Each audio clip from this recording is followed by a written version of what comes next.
जग में यह चराचर जगत जो है, हर जगह, चाहे चर हो चाहे अचर हो, सब रहित विरागी। भगवान हर जगह है, ब्रह्म हर जगह है, लेकिन विरागी है, विरक्त। बड़ी गुण बात है कि भगवान की अपनी कोई इच्छा नहीं होती। ये भी बात है, भगवान की अपनी इच्छा नहीं,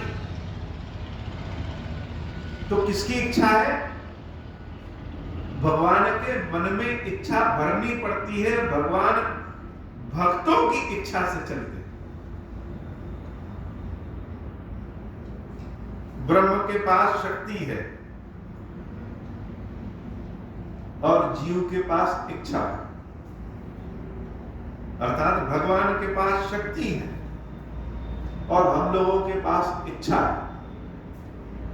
इच्छा कितनी भी हो, क्या हो सकता है? कुछ नहीं, अगर शक्ति नहीं है तो। और शक्ति आपके पास चाहे कितनी भी हो, इच्छा ही नहीं तो भी क्या हो सकता है? कुछ नहीं।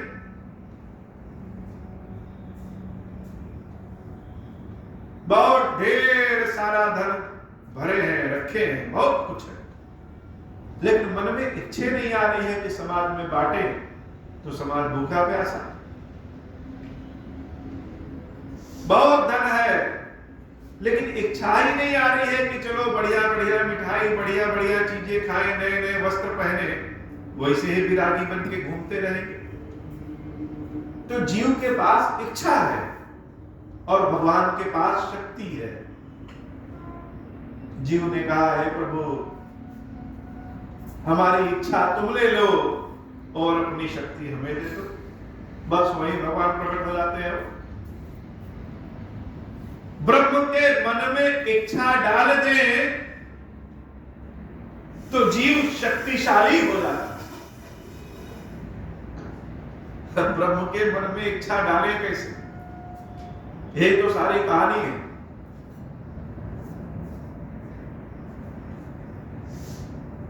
मनुष्यों की उम्र बहुत होगी, 100 वर्षों, और काल गणना सनातन धर्म के हिसाब से कहें तो सतयुग, त्रेता, द्वापर, कलयुग, जब चारों युग 100 बार आते और चले जाते हैं, तब एक कल्प बनता है। और ऐसा कल्प जब 100 बार आता और चला जाता है, तो ब्रह्मा जी का एक दिन होता है।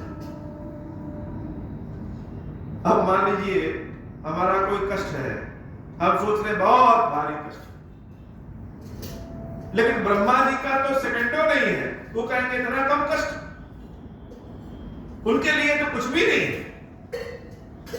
जब हम रास्ते में चलते हैं तो जो जीवाणु कीटाणु परेशान होते हैं, हमारे पैरों के नीचे दब जाते हैं या किसी कारणवश मरते रहते हैं, क्या उनका कष्ट हमको पता चलता है कि इनको दर्द हुआ कि नहीं हुआ? तो ब्रह्मा के लिए हम लोग भी तो जीवाणु कीटाणु है। और ब्रह्मा जी का जब ऐसा 100 दिन होता है, तो विष्णु भगवान का 1 घंटा होता है। तब तो नारायण को और भी पते न चले। तो ब्रह्म इच्छा रहित है, उसमें इच्छा नहीं है। और जीव में तो इच्छा भरा है, भगवान बचाओ बचाओ बचाओ। तो जीव की इच्छा अगर भगवान ले ले और भगवान अपनी शक्ति जीव को दे दे, तो बात बराबर हो जाए। केमिस्ट्री में, रसायन विज्ञान में जैसे वैलेंसी पढ़ते हैं कि एक के पास 2 अणु और दूसरे के पास 4 अणु, तो दोनों एक दूसरे से सहायता ले लेते हैं, दोनों के पास 6 अणु। जैसे कोई सामान हम पड़ोसी से मांग लेते हैं और उसकी जरूरत पे उसको भी दे देते हैं, वैसे यह साझा कार्यक्रम परमात्मा और आत्मा का चलता रहता है। तो भगवान क्या है? अब जग में सब रहित विरागी, हर जगह, हर कण, हर संसार में, हर रूप में, लेकिन क्या है? विरक्त है, उनसे कोई लेना देना नहीं, विरक्त है। तो विरक्त से रक्त में कैसे आएंगे? प्रेम ते प्रभु प्रकटई जिमी आगी। जैसे अग्नि प्रकट होता है, माचिस जलाते हैं, भक्त से जल जाता है। अग्नि ये नहीं कहता है कि हम यहां पे प्रकट होंगे और लखनऊ में नहीं प्रकट होंगे, लखनऊ में प्रकट होंगे और मदुरई में नहीं प्रकट होंगे। वह तो हर जगह जहां माचिस जलाए प्रकट होगा। ऐसे ही प्रेम से भगवान प्रकट होते हैं। अब प्रेम से क्या होगा? क्यों प्रकट होंगे? तो जीव के मन में प्रेम होता है, और जब वह अपना प्रेम हृदय में प्रकट होता है तो उस ब्रह्म के मन में इच्छा के अनुसार करुणा प्रकट हो जाती है। भगवान के पास करुणा है और जीव के पास प्रेम है। भक्त के पास प्रेम है और भगवान के पास करुणा है।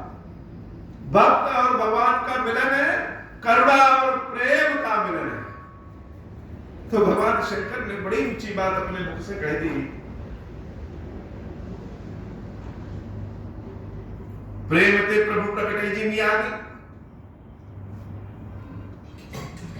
मोर बचन सब के मन माना, साधु साधु करी ब्रह्म बखाना। मेरी बात सबको अच्छी लगी और ब्रह्मा जी ने बहुत अच्छा किया था। भगवान को कहीं ढूंढने नहीं जाना है, प्रेम से भाव से यही बैठ करके उनके नाम को रटे। नाम में इतनी शक्ति है, नाम को रटे रटे रटे तो भगवान यही प्रकट हो जाएंगे। हो जाने की आवश्यकता क्या है? सब वाह वाह वाह वाह वाह वाह करने लगे, जैसे लगा समस्या एकदम समाप्त हो गई। शून्य बेरंग चिमन हर्ष तन पुलकी नयन बहनीर। देवताओं के मन में, ब्रह्मा जी के आंखों में आंसू की धारा बहने लगी। जैसे लगा कि अज्ञान का पर्दा हट गया। भगवान तो हम सोच रहे थे कहीं है ये नहीं है, भगवान तो हर जगह है। स्तुति कर जोरी कर सावधान मत दीर। अपने मन को सावधान किया और जोर जोर से भगवान की स्तुति करने लगे। मन को सावधान क्यों? क्योंकि मन बड़ा चंचल है। कभी कहेगा भगवान है और भगवान नहीं आए तो कहेगा कुछ नहीं है। तो मन को सावधान